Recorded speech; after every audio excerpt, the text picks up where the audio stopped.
నమస్తే, welcome to ANN. పిలిచిన ముందుగా హెడ్లైన్స్.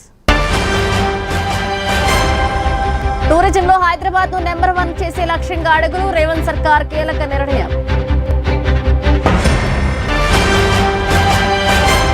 కొరియాలో నారా లోకేష్ పర్యటన, ఇండియాకు ఏఐ రాజధానిగా ఏపీని తీర్చిదిద్దామని వెల్లడి.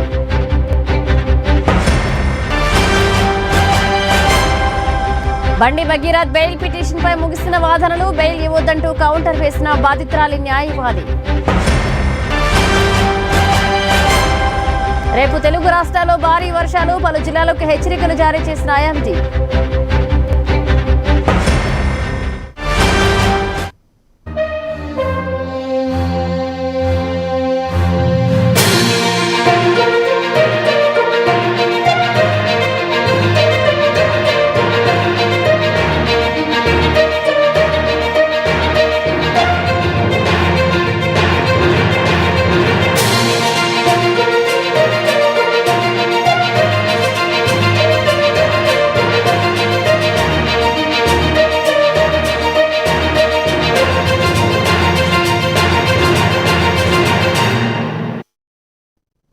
ఇక ఎంపీలకు లోక్సభ సెక్రటేరియట్ కీలక హెచ్చరిక జారీ చేసింది. పార్లమెంట్ ప్రశ్నల సమాధానాలపై ఆంక్షలు విధించింది.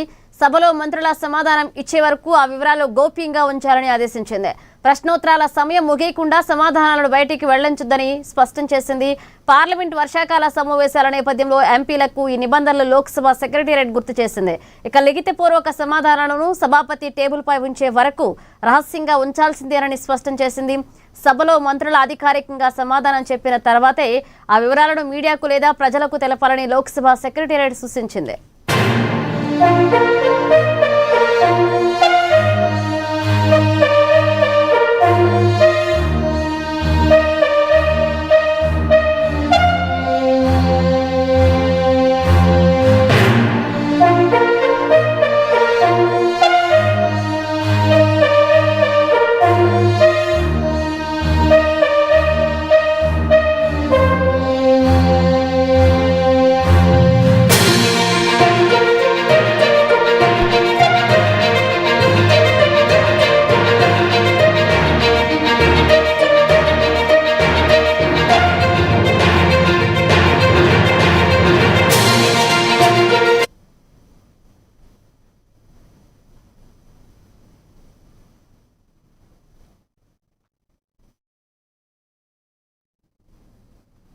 హైదరాబాద్ హుస్సేన్ సాగర్ ఎఫ్టీఎల్ పరిధిలో నిర్మాణాలపై హైడ్రా నిఘా పెట్టింది. సోమాజిగూడలోని బ్లీస్ అపార్ట్మెంట్ ను హైడ్రా కమిషనర్ రంగనాథ్ అధికారులతో కలిసి స్వయంగా పరిశీలించారు.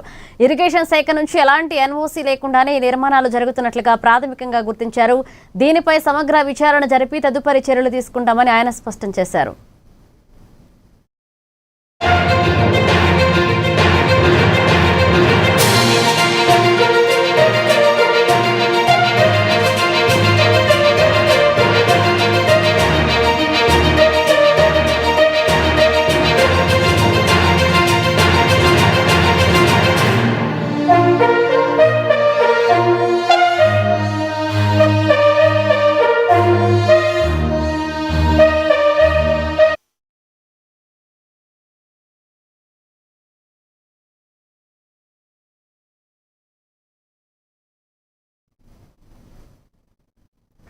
ఇక మంత్రి నారా లోకేష్ కొరియా పర్యటనలో ఉన్నారు. ఈ క్రమంలో అక్కడ ఏర్పాటు చేసిన స్టార్టప్ రౌండ్ టేబుల్ సమావేశంలో పాల్గొన్నారు. రాబోయే 5 ఏళ్లలో ఏపీని IT, clean energy, artificial intelligence hub గా మార్చడమే లక్ష్యంగా కొరియన్ పెట్టుబడిదారులు పిలుపునిచ్చారు. 1 ఫ్యామిలీ 1 ఎంటర్ప్రెన్యూర్ విధానంతో రాష్ట్రాన్ని ముందుకు తీసుకువెళ్తామని ఈ సందర్భంగా ఆయన ప్రకటించారు.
నిజామాబాద్ జిల్లా మోపాల్ మండలం న్యాల్కల్లో ఘోరం వెలుగు చూసింది. అక్రమ సంబంధానికి అడ్డొస్తున్నాడని కట్టుకున్న భర్తనే ఓ భార్య అత్యంత కిరాతకంగా అంతమొందించింది.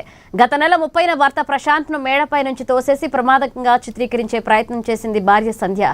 ఇక తీవ్ర గాయాలైన ప్రశాంత్ను బంధువులు ఆసుపత్రిలో చేర్పించగా ఆసుపత్రిలోని భర్తకు టాయిలెట్ క్లీనర్ ఎక్కించి ప్రాణాలు తీసింది. కోడలి ప్రవర్తనపై అనుమానంతో మృతుడి తల్లిదండ్రులు పోలీసులకు ఫిర్యాదు చేయగా విచారణలో నిజాలు వెలుగు చూశాయి. పోలీసులు తమదైన శైలిలో విచారించడంతో నిందితురాలు సంధ్య ఆమె ప్రియుడు అతనికి సహకరించిన స్నేహితుడిని అరెస్ట్ చేసి రిమాండ్కు తరలించారు.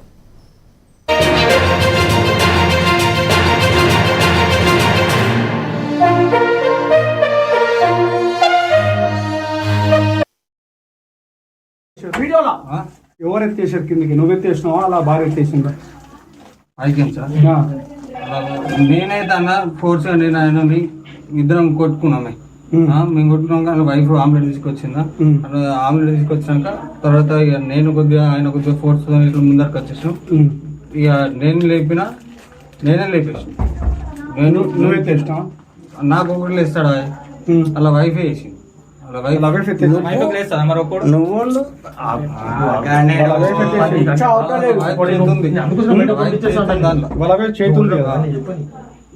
ఇదంతా ప్రీ ప్లాంటే కదా, ఇదంతా ప్రీ ప్లాంటే కదా.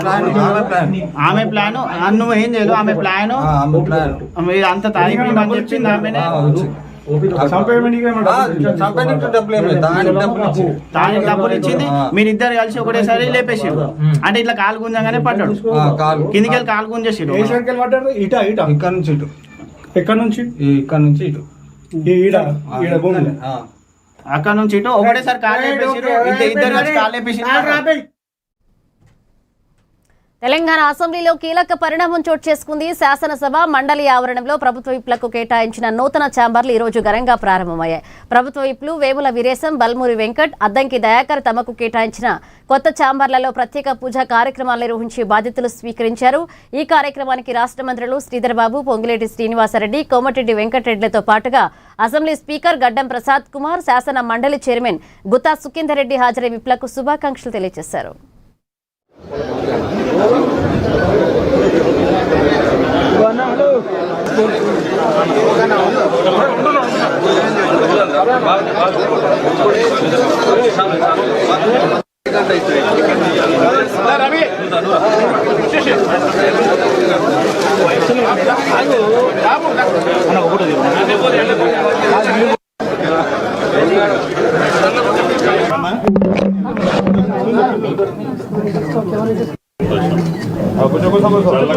దినదిన అభివృద్ధి జరగాలి, మంచిగా ఉండాలి, ఎప్పుడు నవ్వుతూ ఉండాలి. నువ్వు నీ కుటుంబ సభ్యులందరూ, నీ కాన్స్టెన్సీ కూడా.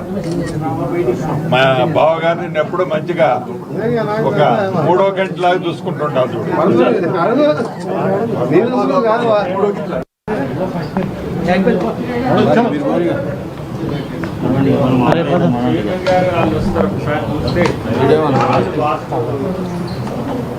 అది లేట్ అయ్యి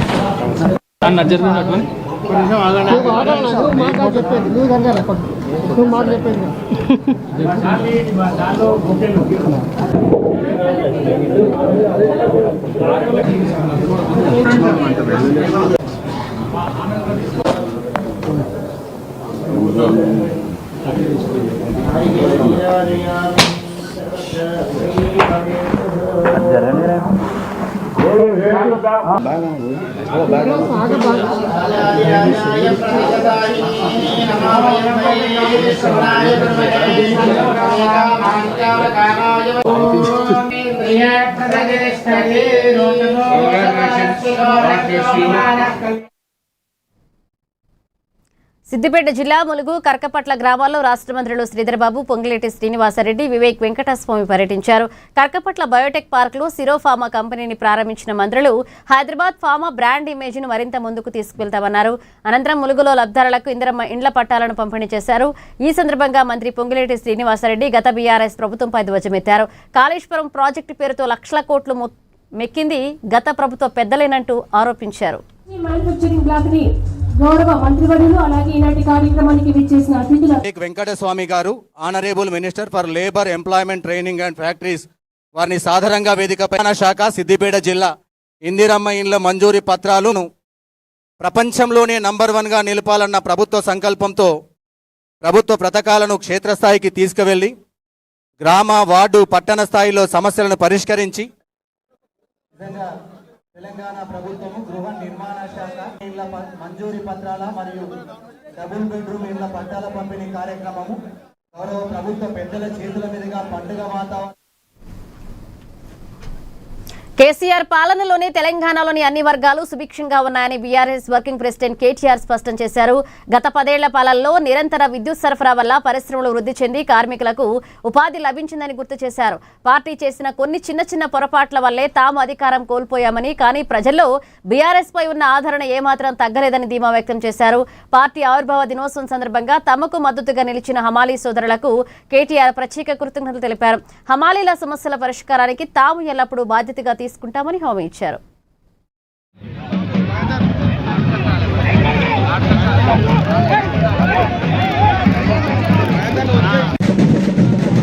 మళ్ళా బోనస్ ఇవ్వాలి. ఇక సపరేట్గా ఈ లొల్లెంత ఎందుకు, నీళ్లు లేకపోతే ఏ లొల్లి లేదన్నట్టు ఇవాళ నీళ్లు ఉండి కూడా పంటలను ఎండబెడుతున్నాడు, రైతులను ఇవాళ తొక్కుతున్నాడు ఈ రాష్ట్ర ముఖ్యమంత్రి రేవంత్ రెడ్డి.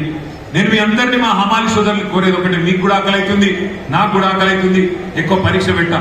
ఒకటే నేను మిమ్మల్ని కోరేది, రాష్ట్ర అధినేత, రాష్ట్రాన్ని నడిపే వ్యక్తి సద్బుద్ధి కలిగిన వాడైతే, మంచి బుద్ధి కలిగిన వాడైతే రాష్ట్రంలో పేదలు గాని పెద్దలు గాని అందరు సంతోషంగా ఉంటారు.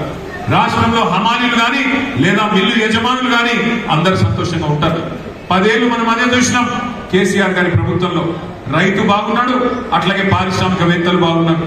కరెంటు బాగుంటే ఊరి నుంచి ఎక్కడి నుంచి ఇక్కడికి వచ్చినందుకు వాళ్ళని ధైర్యం చెప్పి ఒక పనిలో చూసి పని పెట్టించి అట్లా మా అమ్మ వాళ్ళని కాపాడుకొని మల్లపురంలో స్థిర నివాసం ఏర్పాటు చేసుకునేందుకు అవకాశం కల్పించింది మా అమ్మ. అట్లా మా నాయన కష్టం, అప్పుడు ఉన్న మా నాయన కష్టంతో, మా అమ్మ తెలివితో సంపాదించిన డబ్బుతో నేను దాదాపు 1996 వరకు. విద్యార్థులు కేవలం చదువుకే పరిమితం కాకుండా క్రీడల్లోనూ రాణించాలని ఎమ్మెల్యే తలసాని శ్రీనివాస్ యాదవ్ పిలుపునిచ్చారు. ఇవాళ అమీర్పేట దరంకరం రోడ్లోని మున్సిపల్ గ్రౌండ్లో ఆయన సోదరుడు తలసాని శంకర్ యాదవ్ స్మారక క్రికెట్ పోటీలను ప్రారంభించారు. ఈ సందర్భంగా శంకర్ యాదవ్ చిత్రపటానికి పూలమాలలు వేసి నివాళులర్పించారు. అనంతరం ఎమ్మెల్యే తలసాని బ్యాట్ పట్టి క్రికెట్ ఆడి విద్యార్థుల్లో జోష్ నింపారు. క్రీడలను ప్రోత్సహించేందుకు తన వంతు సహాయ సహకారాలు ఎల్లప్పుడూ ఉంటాయని, టోర్నమెంట్లో పాల్గొనే జట్లకు క్రికెట్ కిట్లు అందజేస్తామని ఈ సందర్భంగా తలసాని హామీ ఇచ్చారు.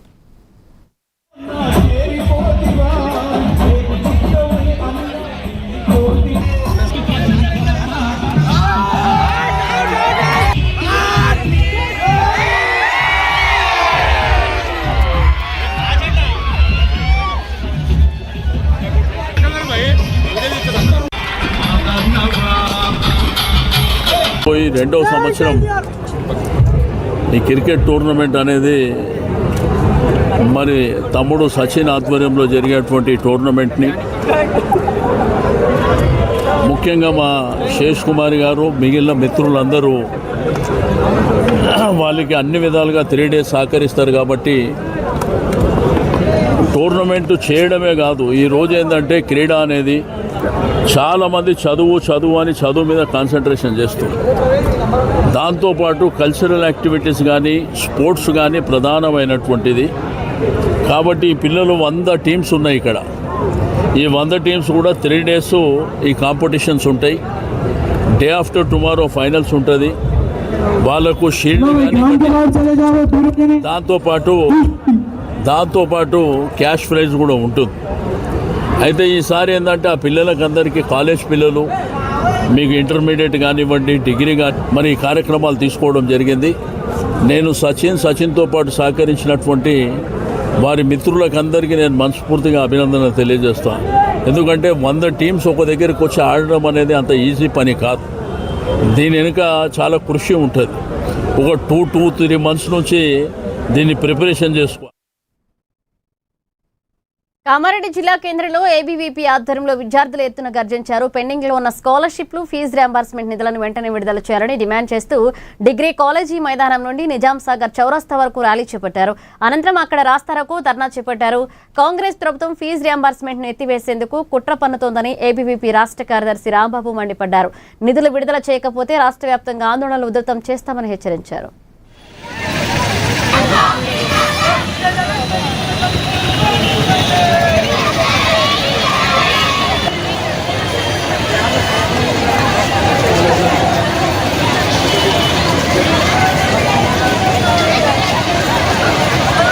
లోపల పేద బడుగు బలహీన వర్గాలకు చెందినటువంటి విద్యార్థులను లాయర్లుగా, డాక్టర్లుగా, ఇంజనీర్లుగా తీర్చిదిద్దాలనేటువంటి ఒక సంకల్పంతో, పేద విద్యార్థులకు ఉన్నత విద్యను ఉచితంగా అందించాలనే ఒక సంకల్పంతో గతంలో ఉన్నటువంటి డాక్టర్ వైఎస్ రాజశేఖర రెడ్డి గారు తీసుకొచ్చినటువంటి ఫీ రియంబర్స్మెంట్ పథకాన్ని ఎత్తివేసే కుట్ర పన్నుతున్న రేవంత్ రెడ్డి యొక్క ప్రజాప్రభుత్వము.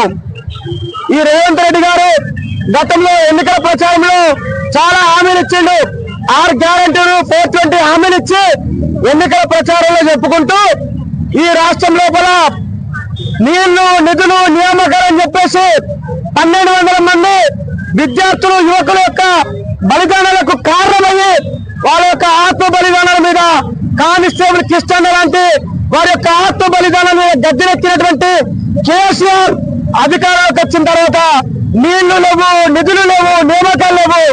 అంతేకాకుండా పేద విద్యార్థులకు ఉన్నత విద్యను అందించేటువంటి రియంబర్స్మెంట్ కూడా తీసేయాలని చెప్పేసి కుట్ర పన్నుతున్నారని చెప్పేసి గతంలో ఎన్నికల ప్రచారంలో చెప్పిండు. ఆయన ఎత్తనమ్మని చెప్పి వాళ్ళ రాహుల్ గాంధీని, వాళ్ళ ప్రియాంక గాంధీని తీసుకొని వచ్చి ఈ కేసీఆర్ పెట్టినటువంటి బకాయిలను రిలీజ్ చేస్తాము. తర్వాత అదేవిధంగా గ్రీన్ ఛానల్ ఏర్పాటు చేసి నెల నెల విద్యార్థులకు స్కాలర్షిప్ రియంబర్స్మెంట్ రిలీజ్ చేస్తామని చెప్పిండు. నమ్మినాం. కాంగ్రెస్ ప్రభుత్వం అస్థిరనమ్మ బతుకులు మారుతామని చెప్పేసి నమ్మి ఆయన అరచేతిలో వైకుంఠం చూపెడితే మా తల్లిదండ్రులు, మా ఫ్రెండ్స్, యువకులు, విద్యార్థులందరూ కలిసి ఈ కాంగ్రెస్ ప్రభుత్వానికి ఓట్లేసి రేవంత్ రెడ్డిని ముఖ్యమంత్రి చేసిన తర్వాత విద్యార్థుల ఫీజుల బకాయిల కోసం పోరాటాన్ని ఉధృతం చేస్తామని రాజ్యసభ సభ్యుడు ఆర్ కృష్ణయ్య అన్నారు. హైదరాబాద్ విజయనగర్లోని బీసీ భవన్లో నిర్వహించిన సమావేశంలో ఆయన పాల్గొన్నారు. విద్యార్థుల 8,000 కోట్ల ఫీజుల బకాయిలను ప్రభుత్వం వెంటనే విడుదల చేయాలని డిమాండ్ చేశారు.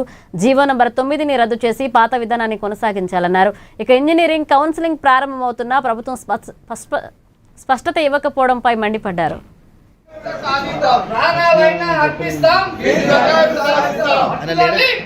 5-10 రూపాయలు డొనేషన్లు ఇస్తే వేల కోట్లు వస్తాయి, లక్షల కోట్లు వస్తాయి. కాబట్టి ముఖ్యమంత్రి గారు ఈ విషయంలో తన వైఖరి, మొండి వైఖరి మార్చుకొని విద్యార్థుల జీవితాలతో చెలగాట మాడడం మానుకొని ఈ ఫీజుల రియంబర్స్మెంట్ స్కీమ్ 2వ జీవో నెంబర్ 9 ఎత్తేయాలి. ఈ జీవో నెంబర్ 9 ఎందుకు? పాత జీవోలు 50, 18, 2 జీవోలు ఉన్నాయి. అందులో ఏముంది? అడ్మిషన్ల కేవలం కట్టే స్తోమత లేని వాళ్ళు, ఆర్థికంగా లేని వాళ్ళ కోసం ఈ స్కీమ్ పెట్టడం జరిగింది. కాబట్టి ప్రభుత్వం వెంటనే ముఖ్యమంత్రి గారు దీని మీద అఖిలపక్ష సమావేశం ఏర్పాటు చేయాలి. ఈ స్కీము యథాతథంగా అమలు చేయాలి. ఇంకా 4 రోజులని ఆలస్యం చేస్తే ఆంధ్రలో ఇచ్చినట్టు పూర్తి ఫీజులు ఇవ్వాలి. నెలకు, సంవత్సరానికి 15,000, ప్రతి విద్యార్థికి 15,000 స్కాలర్షిప్ ఇవ్వాలి. ఇలా 5,000 ఇస్తున్నారు. ఇప్పుడు కూడా డిమాండ్ చేస్తున్నా 5,000 స్కాలర్షిప్ ను 15,000 పెంచాలని చెప్తున్నా. 10,000 ర్యాంకు తీసేసి అన్ని కోర్సులకు పూర్తి ఫీజులు పాత విధానాన్ని పునరుద్ధరించాలని చెప్పి. కామారెడ్డి జిల్లా పాల్వంచి మండలం ఆరేపల్లి గ్రామంలో విద్యుత్ సబ్స్టేషన్ వద్ద ఉద్రిక్తత నెలకొంది. గత 3 రోజులుగా విద్యుత్ సరఫరాలో అంతరాయం ఏర్పడడంతో ఆగ్రహం వ్యక్తం చేసిన రైతులు సబ్స్టేషన్ ఆపరేటర్ను లోపల వేసి తాళం వేశారు. వరి నాట్లు వేసే ఈ కీలక సమయంలో కరెంటు లేకపోతే పంటలు ఎండిపోతాయని ఆవేదన వ్యక్తం చేశారు. బోరు మోటార్లు నడవక వేసిన నార్లు దెబ్బతింటున్నాయని రైతులు ఆగ్రహాన్ని వ్యక్తం చేశారు. ఉన్నతాధికారులు వచ్చి సమస్యను పరిష్కరించేంత వరకు తాము సబ్స్టేషన్ నుండి కదలేది లేదు అని రైతులు భీష్మించి కూర్చున్నారు.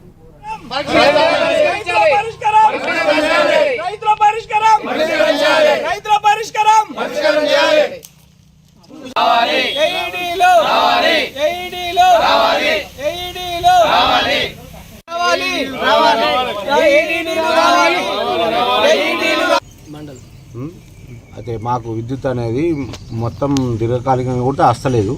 మొన్న యాసంగి నుంచి అయితే మొత్తానికి సప్లై కూడా కరెక్ట్ లేదు. ఇప్పుడు వర్షాకాలం వచ్చింది, ఆల్రెడీ నారు పోసినాము, సాగు చేసే టైం వచ్చింది, ఆల్రెడీ పెద్ద భూషము ఇది నడుస్తుంది. ఈ టైంలో మాకు ఖచ్చితంగా కరెంట్ కావాలి. మీ ప్రభుత్వము 2 గంటలు ఇస్తారా, 4 గంటలు ఇస్తారా, 6 గంటలు ఇస్తారా, 8 గంటలు ఇస్తారా, 10 గంటలు ఇస్తారా, అదేదైనా తెలంగాణలో ఎంత వస్తే మాకు అంతే రాని దాన్ని కరెక్ట్గా మాకు సప్లై చేయాల్సిందిగా కోరుతున్నాము. అట్లనే మాకు సప్లై చేసి కరెక్ట్ ఇప్పుడు ఎండాకాలం మొత్తం చెట్టు కొట్టి అది సప్లై చేసి ఒక మాకంటూ ఒకళ్ళు ఉండి చేస్తే ఇప్పటికీ కరెక్ట్ అవుతుండే. అది లేక ఇప్పుడు ఆల్రెడీ వర్షాకాలం చాలా అయింది కాబట్టి ఇప్పుడు రేపు నాట్లు వేసుకుందామన్నా కానీ ఏ కరెంట్ లైన్ కానీ మాకు వీలైతలేదు. అందుకోసమే ఇప్పుడు 2 రోజుల నుంచి ఒక్క గంట కూడా కరెంట్ మాకు వస్తలేదు.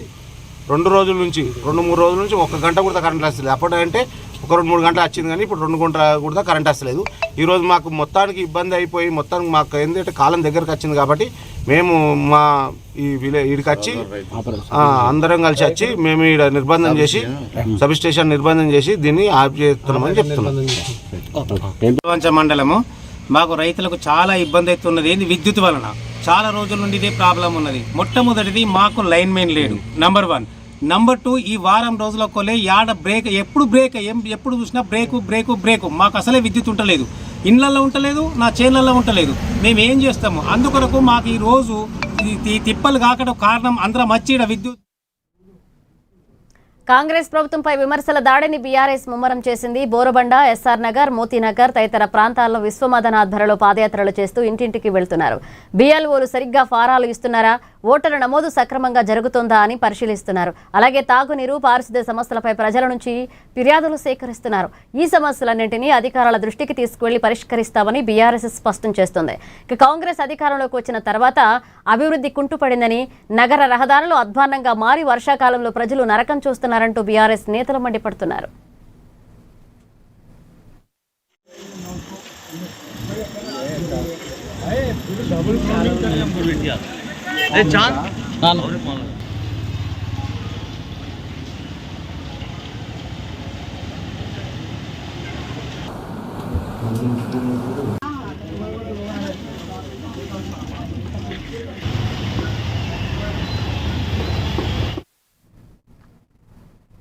ప్రయాణికుల రక్షణ, శాంతి భద్రతల పరిరక్షణ ధ్యేయంగా పోలీస్ శాఖ నిఘాను మరింత బలోపేతం చేస్తుంది. మార్కాపురం జిల్లా కేంద్రంలోని ఆర్టీసీ బస్టాండ్లో డీఎస్పీ, సిఐల పర్యవేక్షణలో నూతనంగా ఏర్పాటు చేసిన సీసీటీవీ కమాండ్ సిస్టమ్ను జిల్లా ఎస్పీ హర్షవర్ధన్ రాజు పరిశీలించారు.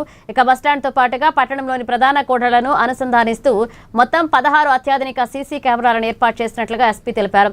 ఈ సందర్భంగా సీసీ కెమెరాల ఏర్పాటుకు కృషి చేసిన పోలీసు సిబ్బందిని ఎస్పీ అభినందించారు.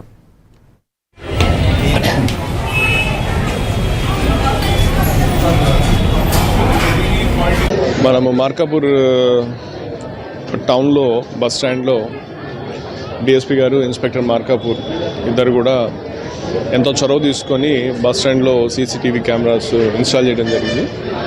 దాదాపు 16 కెమెరాస్ ఇన్స్టాల్ చేశారు. మొత్తము బస్ స్టాండ్ ప్రాంగణం అంతా in gate, out gate, back side, parking area, platforms అన్నీ కూడా కవర్ చేస్తూ మంచి హై రెజల్యూషన్, మంచి పిక్సెల్స్ ఉన్నటువంటి కెమెరాస్ అన్నీ కూడా ఇన్స్టాల్ చేస్తారు.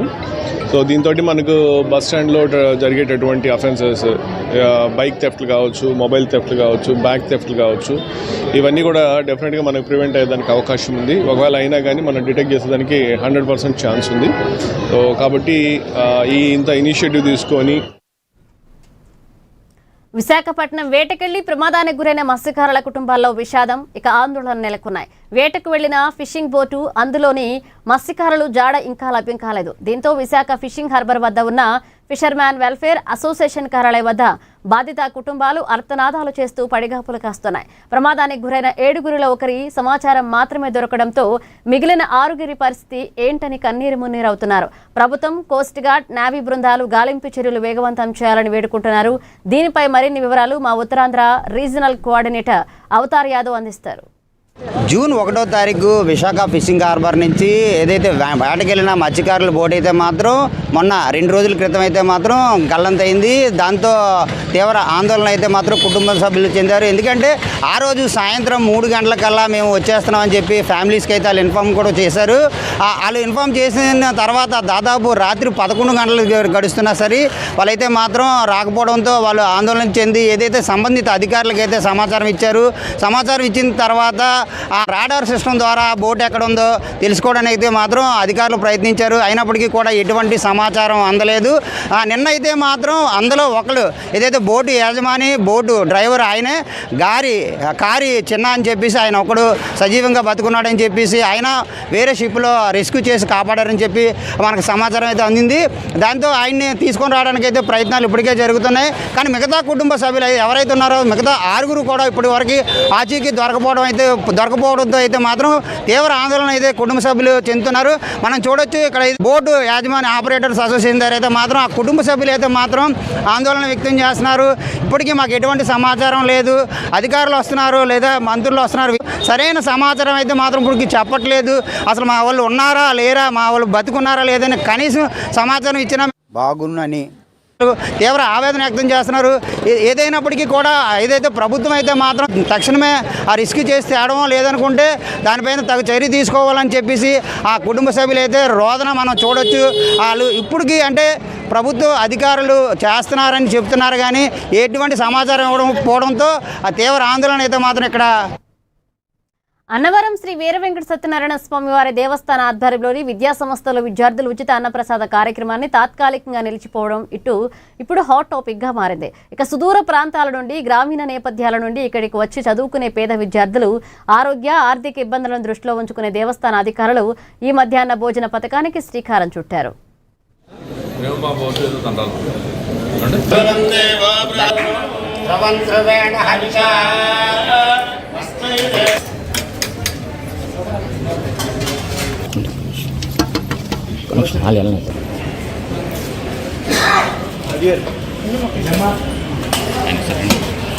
కరోనా పరిస్థితుల్లో రాష్ట్ర ప్రభుత్వం కానీ కేంద్ర ప్రభుత్వాలు కానీ మన భారతీయ సంస్కృతి ప్రపంచవ్యాప్తంగా కూడా యోగాని అభ్యసిస్తున్నారు.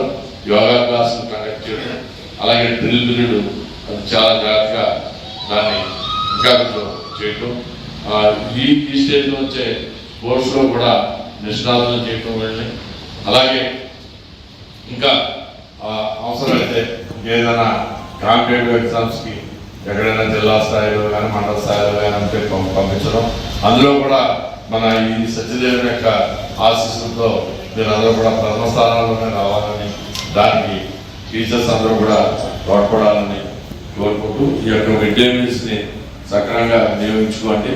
ఇంకేదైనా లోటుపాట్లు ఉంటే మీరు కానీ నేరుగా మా దృష్టికి తీసుకురావచ్చు. ఒకవేళ మేము అందుబాటులో లేకపోతే మా ట్రస్టీ ద్వారా అయినా మీరు తీసుకొస్తే డెఫినెట్గా.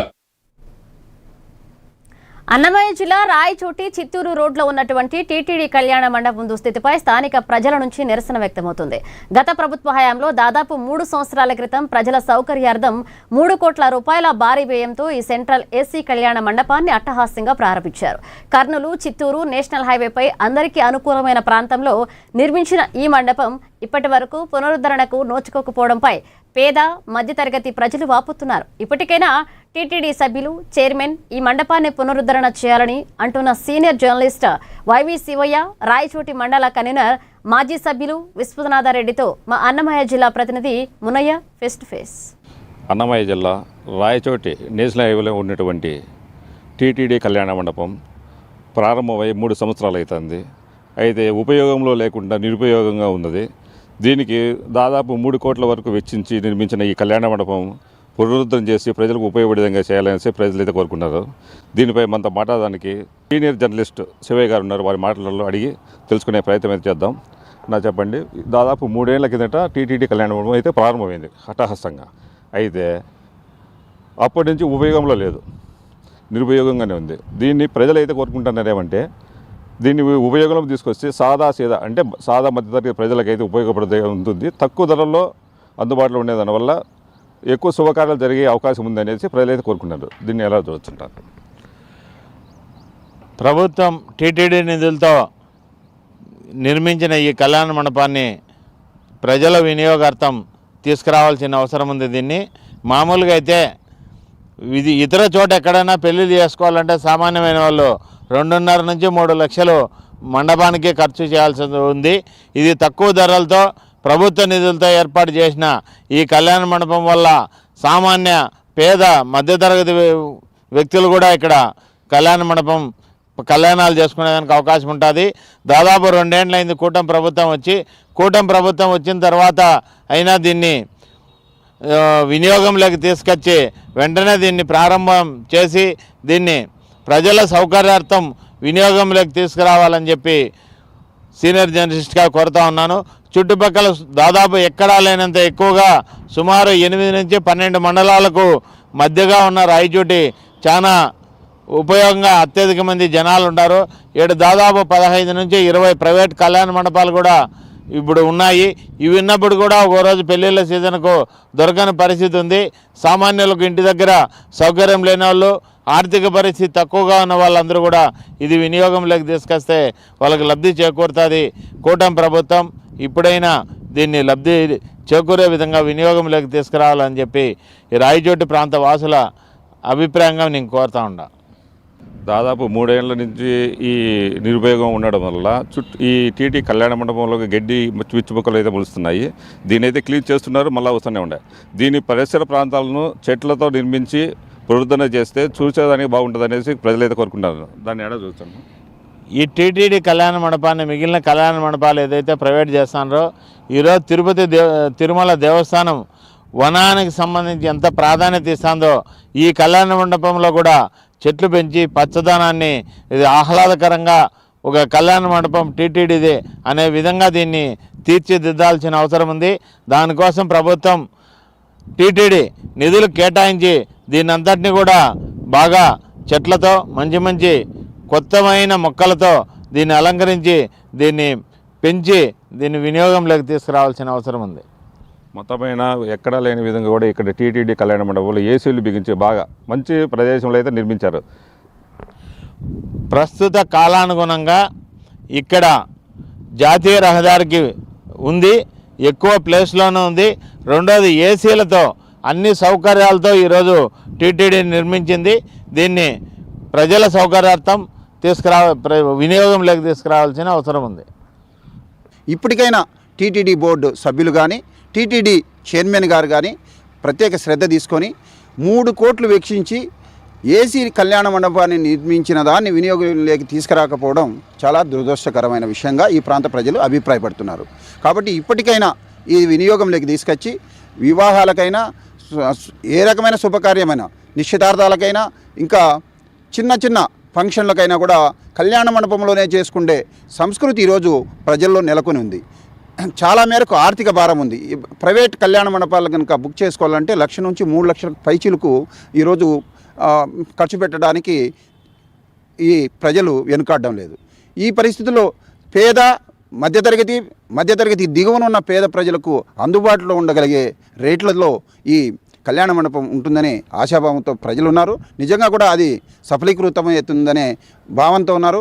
కాబట్టి ఇప్పటికైనా టీటీడీ బోర్డు వారు చైర్మన్ గారు ప్రత్యేక శ్రద్ధ తీసుకొని కళ్యాణ మండపాన్ని వెంటనే వినియోగంలోకి తీసుకురావడానికి మిగతా కళ్యాణ మండపాలు రాష్ట్రంలో దేశంలో ప్రపంచంలో ఉండే అన్ని కళ్యాణ మండపాలకు ఏ రకమైన ప్రాతిపదికన ఏ పద్ధతులు అయితే పాటిస్తారో ఆ విధానంగా ఈ కళ్యాణ మండపాన్ని వెంటనే వినియోగంలోకి తీసుకురావాలి. తక్కువ రేట్లతో కూడా ప్రజలకు ఇచ్చే ప్రయత్నం చేయాలని చెప్పని ఈరోజు టీటీడీ కళ్యాణ మండపాన్ని అంతకంటే ముందు రాయచోటి మున్సిపాలిటీ వారిని విన్నవించేది ఏంటంటే ఈ టీటీడీ కళ్యాణ మండపానికి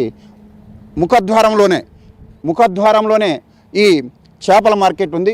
ఈ చేపల మార్కెట్ను ప్రజలకు అమ్మకదారులకు అనుకూలమైన ప్లేస్లో మున్సిపాలిటీ వారు ఈ చేపల మార్కెట్ని ఏర్పాటు చేసి ఈ టీటీడీ కళ్యాణ మండపానికి ఆటంకం లేకుండా చేయాలని కూడా ప్రజల తరపున ఈరోజు మున్సిపాలిటీ వారిని విజ్ఞప్తి చేయడం జరుగుతుంది. ఇప్పుడు టీటీడీ కళ్యాణ మండపము వినియోగాలకు తీసుకొస్తే సాదా మధ్యతరగతి కుటుంబాలు శుభకార్యాలు చేసుకునే అనువుగా ఉంటుందని, ఒకవేళ సాదా మధ్యతరగతి కుటుంబాలు కళ్యాణ మండపంలో పెళ్లి చేసుకోవాలంటే 1 లక్ష రూపాయల నుంచి 3 లక్షల వరకు వెచ్చించి వివాహాలు చేసుకోవాల్సిన ఖర్చులు వస్తాయని, అదే ఇక్కడ టీటీడీ కళ్యాణ మండపం అయితే తక్కువ ఖర్చుతో వివాహాలు శుభకార్యాలు అయితే జరుగుతాయనేసి, తర్వాత నేషనల్ హైవేకి ఉన్నటువంటి ఈ కళ్యాణ మండపం పునరుద్ధరణ చేస్తే ఇక్కడ ఉండే రాయచూరుతో పాటు చుట్టుపక్కల మండలాలకు కూడా అనువుగా ఉంటుందని చెప్పేసి తెలుపుతున్నారు. కెమెరామెన్ బాజుతో మునయ్య, ఏఎన్ఏ న్యూస్, రాయచోటి.